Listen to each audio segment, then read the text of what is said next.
Hey critical thinkers and lifelong learners, my graduate degree is kicking my ass this week, so we're doing something nice and easy, looking at some Animal Crossing art. Also, I think we have the lighting situation figured out, but we'll try. I think this is better though. I've only played Animal Crossing Pocket Camp because textbooks are more expensive than the Nintendo Switch, but I lived through 2020, so I know how the game works. Also, I'm a huge Dagnall fan, shout out. So how it works is there's a museum on your island run by Blathers the Owl. You can donate things to him until you've completed the collection, including fish, bugs, and art. The art can be bought from Red, a fox who shows up in his boat and provides art for you to buy. All of Red's art is based off of real-world art, but beware, some is fake. I'm using the Polygon article linked below to make sure I don't miss anything, and also because I don't have the game. So all that out of the way, let's get to the easy part, the art. This can't be too hard. It's famous art with something off about it. It's probably some huge thing like the Mona Lisa is bald or... Oh boy.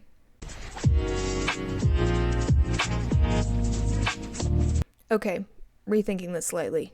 Seriously, this is how hard it is? They want us to see if the arm in the background of Les Meninas by Diego Velázquez, the solemn painting in the game, is slightly more raised than the original. I took a class on Spanish art, and I don't even think my professor could have figured that one out. To be fair, some of these are really very silly, like the Rosetta Stone, the informative statue, being blue, or Discobolus by a once-known artist, the robust statue, having a watch on. But knowing which leg Greek sculptures stride forward with at what time period is a deep cut, like Nike of Samothrace, the valiant statue. Luckily, a fair number of the art pieces are always real, but with the minute details in some of these, that can just breed more paranoia. Is that the right number of swirls on Starry Night? Is that always the fist that the thinker has under his chin? Is Liberty leading the people supposed to have her boob out? We'll start with the ones that are always real, and we can just speed through those.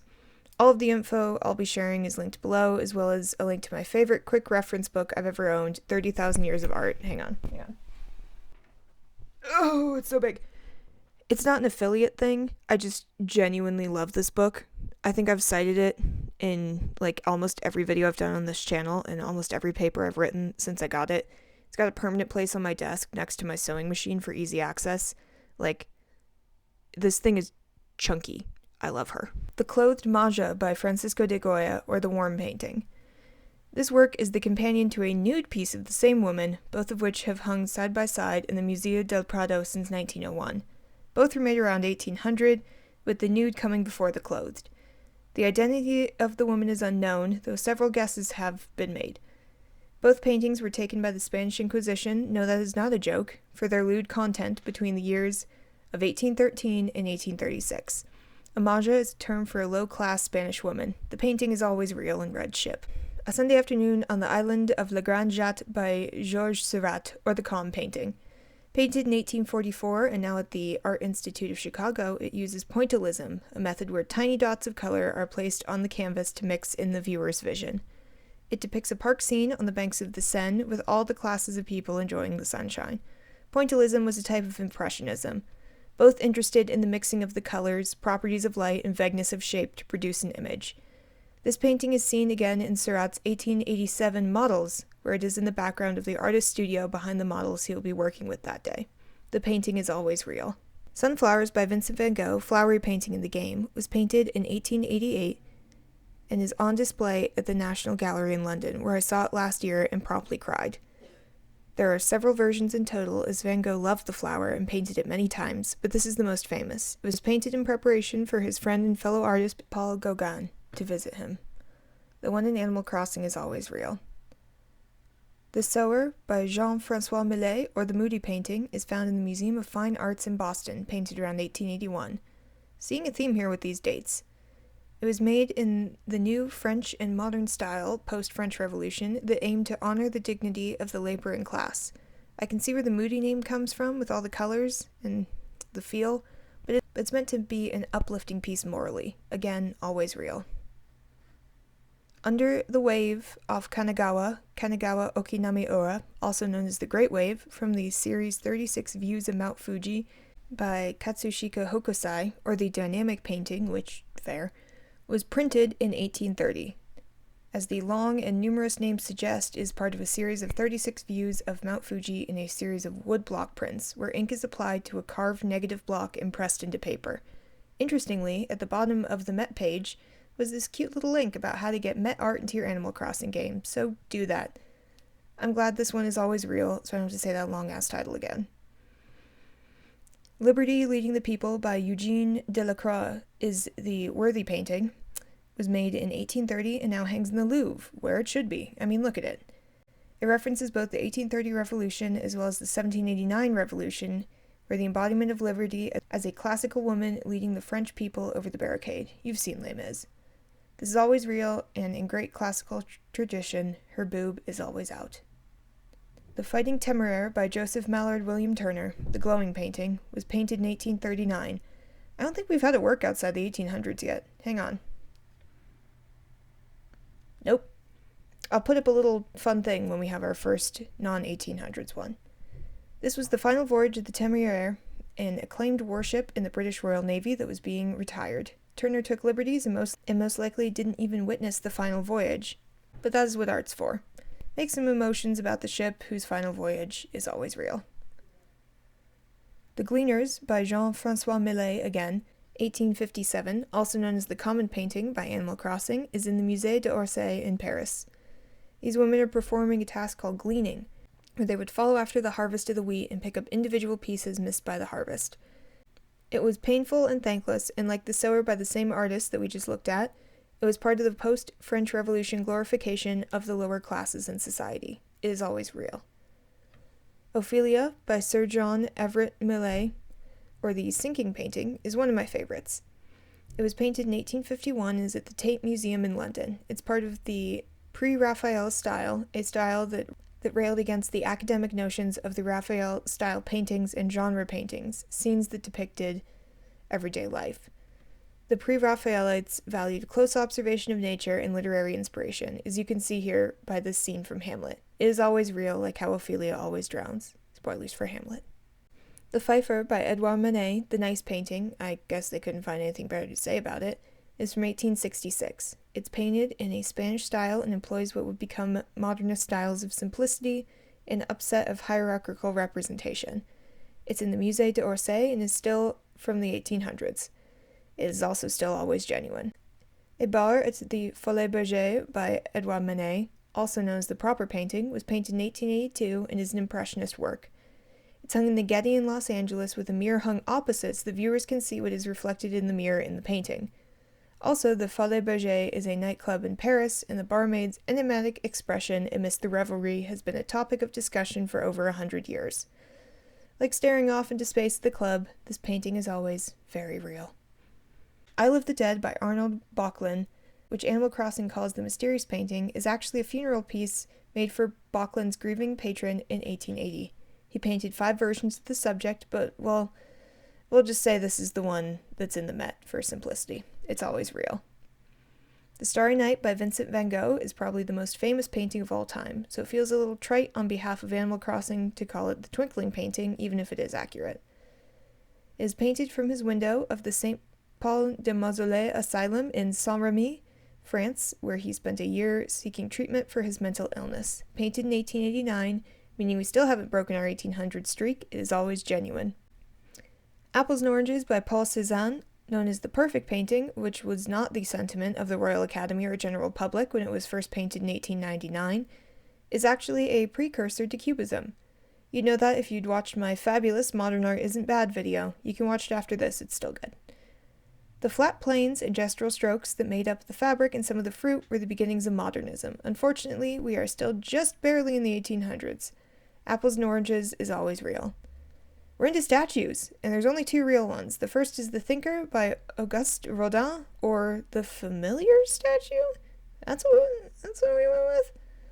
I mean, I guess it's true. I've seen this one in person, and more importantly, my elementary school art classroom had a flip book that moved down to show a roll of toilet paper by his foot. It's been like 20 years, and that one still lives in my head. Speaking of dates, this one is sort of out of the 1800s. It was modeled in 1881, and that's when the original one was cast as well. But the Vicar version was cast in 1919. So, like, half credit then. Shoot off the confetti, whatever. We'll do it again when a painting is from not the 1800s.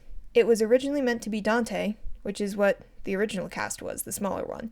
It was then re-exhibited as The Thinker in 1902 as a standalone piece. It's always real in Animal Crossing, thank God, at least that part isn't confusing.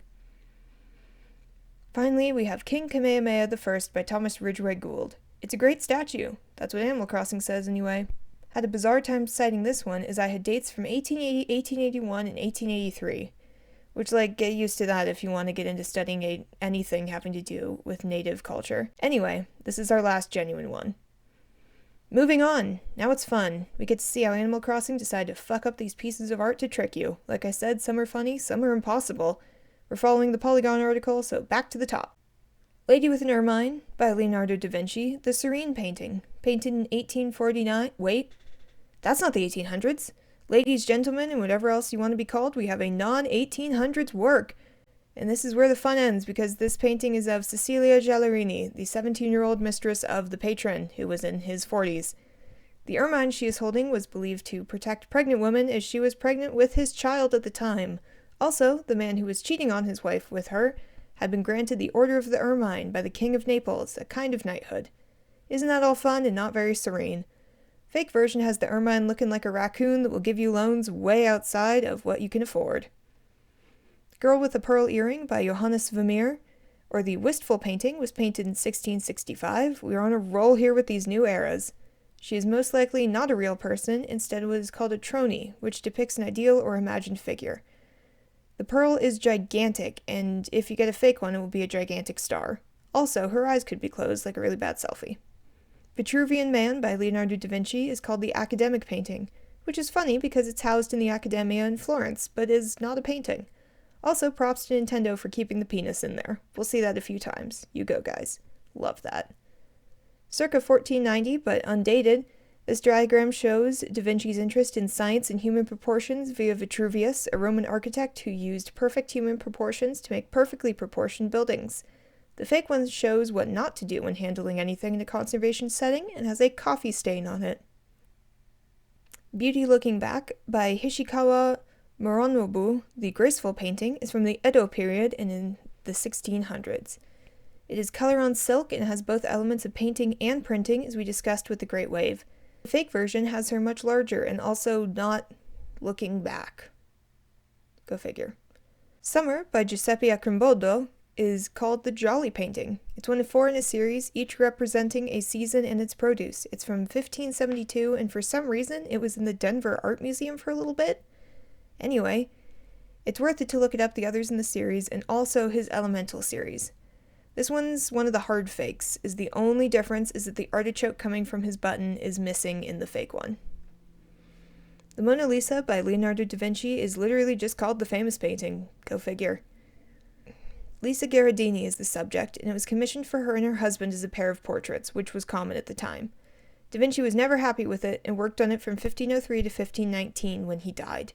The King of France bought it after the artist's death, and after being shuffled around the royal collection and even hanging in Napoleon's bedroom, creepy, it was put in the Louvre after the French Revolution. The fake version is just not the Mona Lisa. It has eyebrows and a really weird facial expression. We all know what the Mona Lisa looks like. Otani Oniji III as Yako Edobai Ashuse Sharaku, or the Scary Painting, is a portrait of the famous Edo period actor Otani Oniji, playing the wicked henchman character of Yako Edobi in the kabuki play Colored Reins of a Loving Wife. The fake version will have sad eyebrows and may be smiling. This one's pretty obvious, as it's called the Scary Painting. If it doesn't look scary, it's not real. The Hunters in the Snow by Peter Bruegel the Elder, also called the Scenic Painting, is another hard one. Painted in 1565, it is a hunting scene, one in a cycle of 6 seasons, which was a common way to measure time in Northern European countries in the 16th century. This one has 2 hunters, if it's real, and their dogs, while the fake one only has 1 and is missing a few puppers. The Birth of Venus by Sandro Botticelli is called the Moving Painting in Animal Crossing. Painted in 1485 and on display at the Uffizi Gallery in Florence, it is way bigger than you think.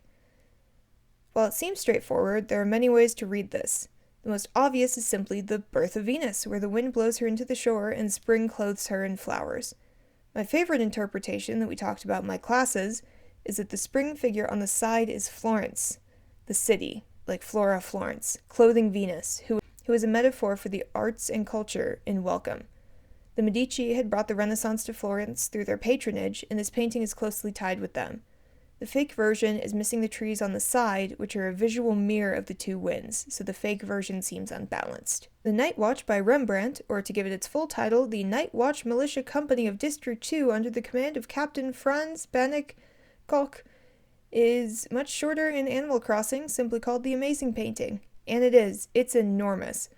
At 397.5 centimeters width by 453.5 centimeters height, or 149.4 times 178.5 inches, or 12.5 by almost 15 feet.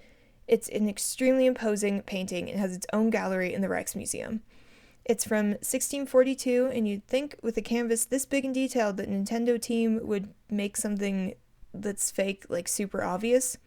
Nope. The guy in the front is missing his hat. Considering the hat is black and the painting is dark, this is almost totally missable. The Milkmaid by Johannes Vermeer, or the Quaint Painting, is a 1658 masterpiece.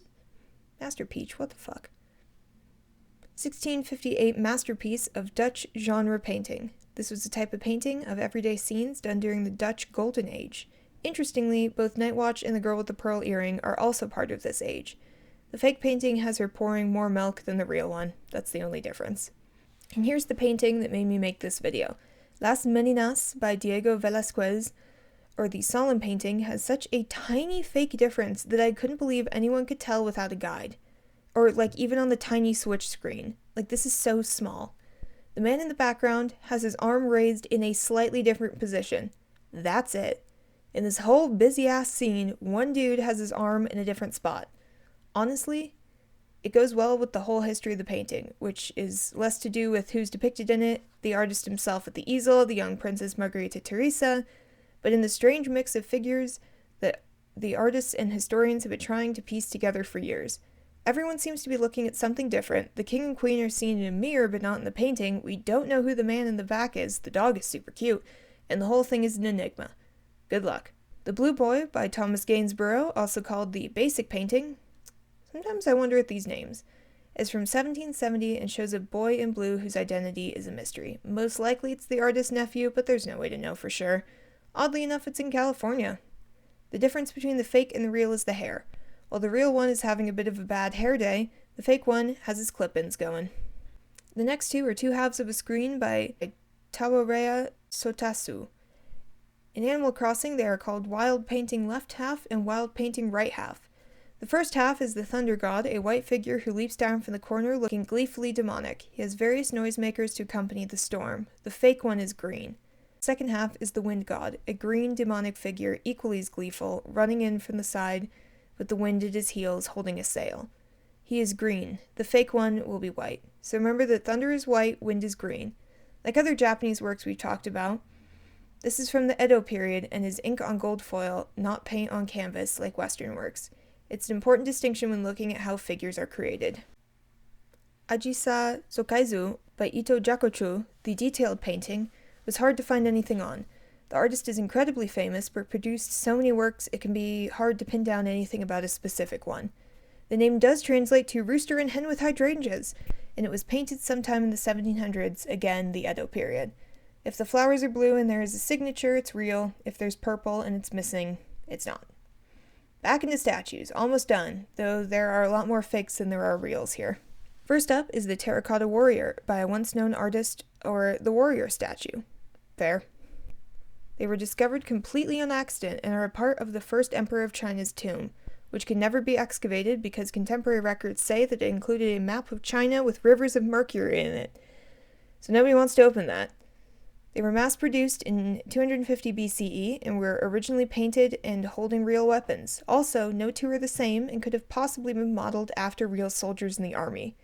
It's important that they held real weapons because the fake terracotta statue is holding a terracotta shovel.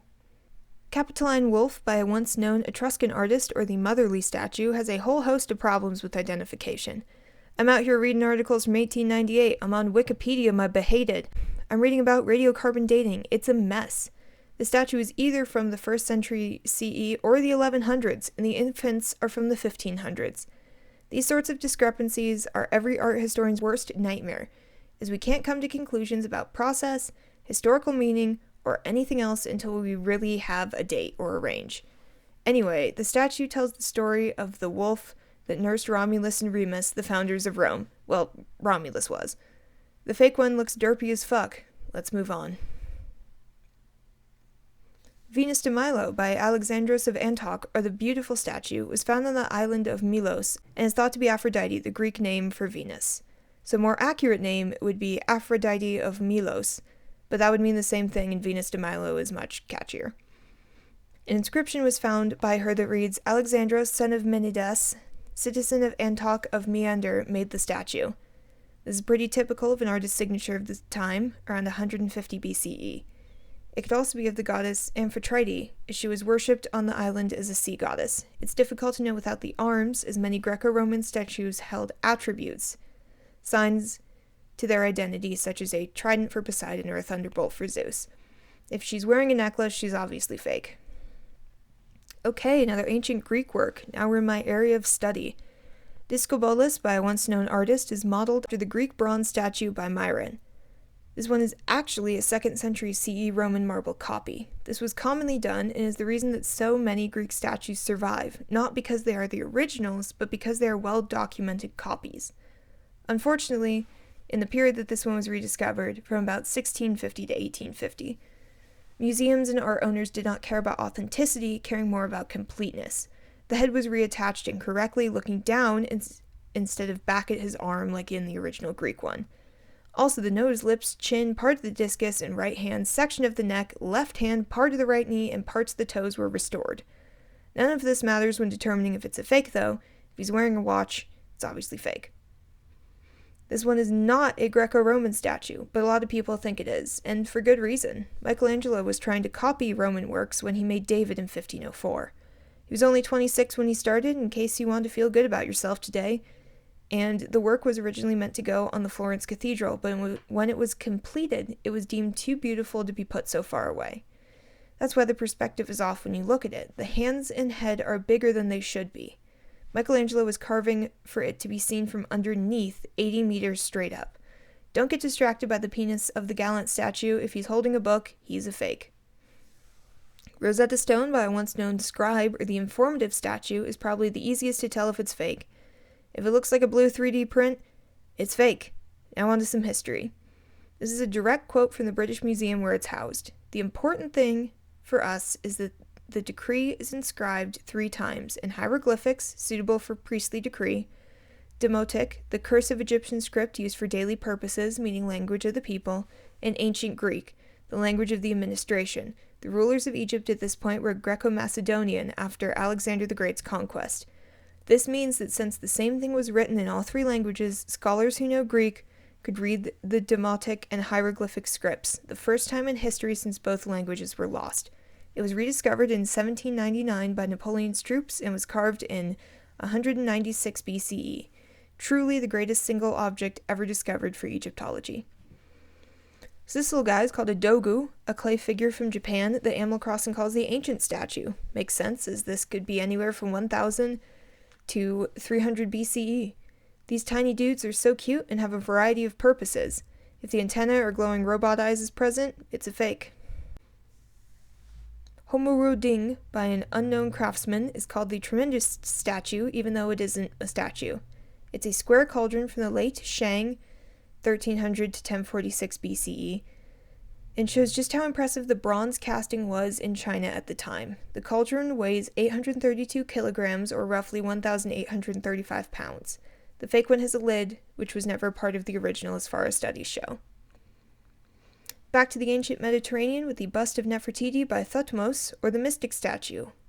I won't go into how the title mystic for what is a political portrait of an African female ruler rubs me the wrong way, but just know I'm annoyed. The stunning work of art is from 1334 BCE at the latest. The colors are intact, the likeness is amazing, which we know that it looks like her, not a stylized approximation like most Egyptian royal portraits, because she was married to Akhenaten, who preferred realistic portraits. He also tried to change Egypt to a monotheistic sun-worshipping culture, which went very badly. Nefertiti and Akhenaten are the King Tutankhamun's parents, also.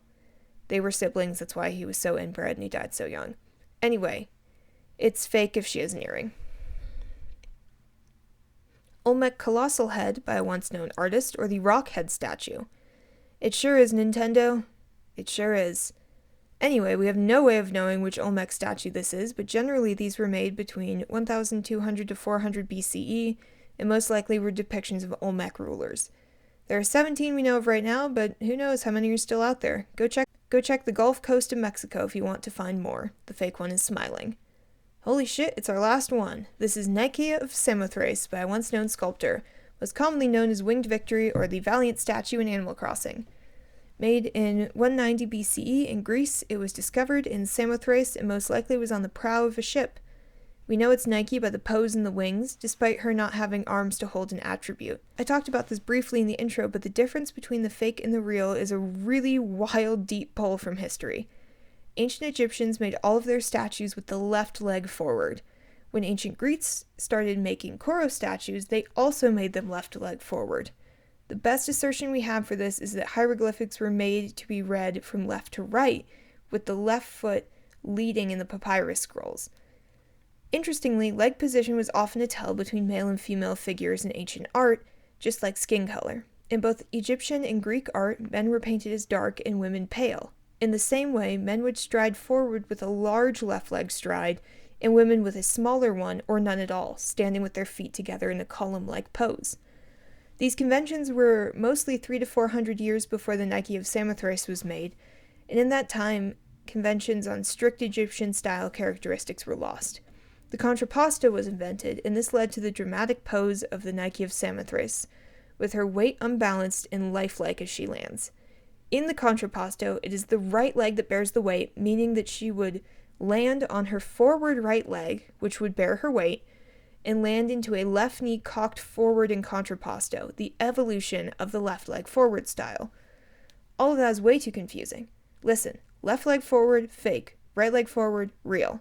Done. Thanks for coming on this journey with me.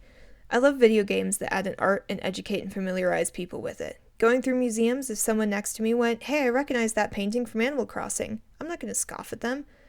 That's a huge win for me. They're engaging with the art, which will probably lead them to read the sign, spend a moment with it, which is the whole point of museums and designing exhibits.